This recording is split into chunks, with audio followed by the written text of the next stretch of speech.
مرحبا بكم في حلقة جديدة من برنامجكم زوموتو اللي غنهضروا فيه اليوم على السيارة المليون من مصنع سوماكا وأوبل أسترا الفائزة بالفولون دور.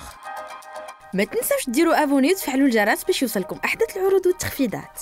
احتفلت شركة سوماكا في 16 نوفمبر إنتاج السيارة رقم المليون منذ سنة 2005، وهو العام اللي استحوذت فيه مجموعة رونو على أغلبية أسهم المصنع. السيارة رقم مليون كانت سيارة من نوع لوغان اللي خرجت بالهوية الجديدة ديالها واللوغو جديد اللي موجه للسوق المغربي.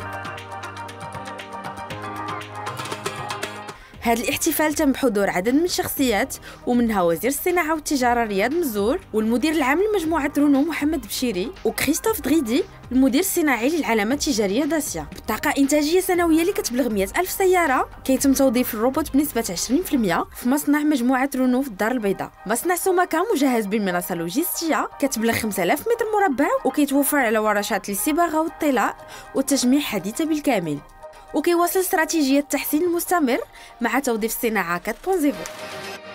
وباش تدعم هذه الديناميكية سوماكا قامت بالعديد من البرامج التدريبية لصالح موظفيها باش يواكبوا هذا التحول التكنولوجي العالي.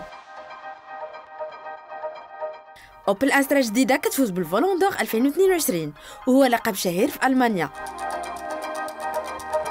تمكنت اوبل أسترا من حيازة اللقب بتصويت قراء موقع اوتوبيل وقنعت لجنة التحكيم اللي كتكون من صحفيين متخصصين. بأحدث جيل للعلامة الألمانية اوبل قدرت تغلب على المنافسة الشديدة باش تفوز بواحدة من أعرق الجوائز في صناعة السيارات، وهي المرة الثالثة على التوالي اللي كتاخذ فيها اوبل هذه الجائزة والمرة ال20 في تاريخها. الحلقة ديال اليوم سالات، نتلاقاو في الحلقة الجاية.